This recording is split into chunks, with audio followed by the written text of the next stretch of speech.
Adik, boleh tak saya tanya? Boleh. Okey, apakah tanaman utama yang dijalankan oleh penduduk Kampung Serembang? Penanaman utama oleh penduduk Kampung Serembang ialah penanaman pokok kelapa sawit. Okey, kalau macam tu, keluarga adik ada tak yang menanam pokok kelapa sawit? Ada kerana penanaman pokok kelapa sawit adalah kegiatan ekonomi utama di kampung ini. Okey, terima kasih dek adik. Apakah tanaman utama yang dilakukan oleh penduduk Kampung Serembang? Tanaman kelapa sawit.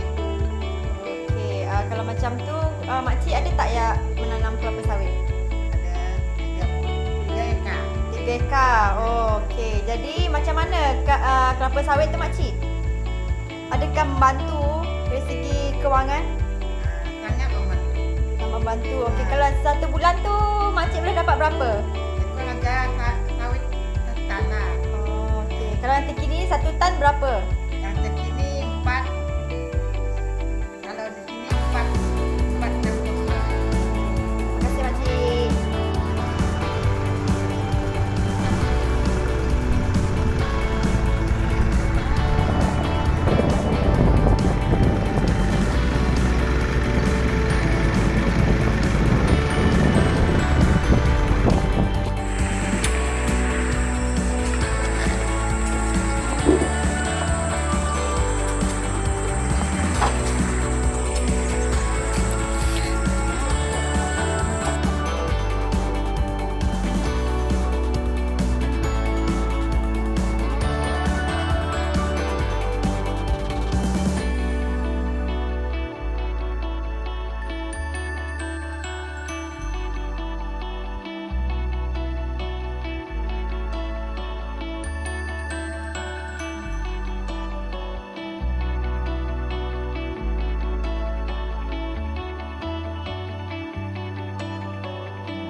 Bagaimana ciri fizikal mempengaruhi kegiatan ekonomi?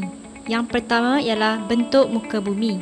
Tanah pamah yang sesuai dijadikan sebagai tapak untuk penanaman pokok kelapa sawit. Yang kedua, tanah gambut banyak terdapat di kawasan Kampung Serembang menjadikan kawasan ini sesuai ditanam pokok kelapa sawit. Yang kedua adalah cuaca. Iklim khatulistiwa iaitu panas dan lembap sepanjang tahun.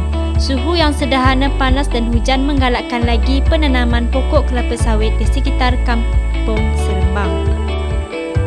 Seterusnya ialah bahan mentah. Kelapa sawit boleh dijadikan sebagai minyak, sabun dan lilin.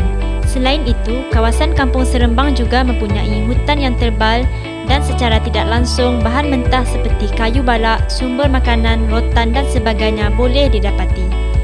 Ia boleh dijadikan sebagai perabot, papan atau bahan ukiran sekaligus boleh dijual dan dapat meningkatkan sumber pendapatan penduduk.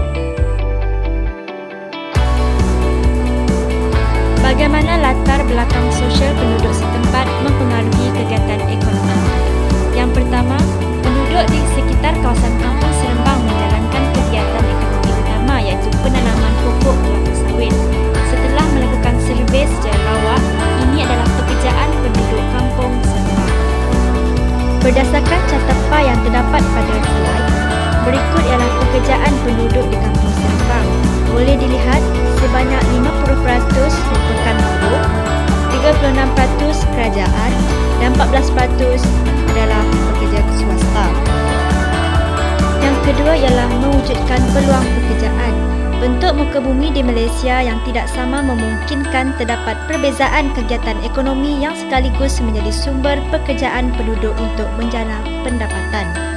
Bagi mereka yang mempunyai ladang kelapa sawit yang besar, khususnya penduduk yang berkemampuan, majikan mungkin akan mengupah ramai pekerja untuk mengurus tanaman mereka. Dengan itu, kelapa sawit boleh dijual dan secara tidak langsung akan meningkatkan pendapatan pekerja. Menurut penduduk di sini, gaji sehari pekerja sawit adalah RM60 Malaysia dan harga sawit 1 tan adalah RM460.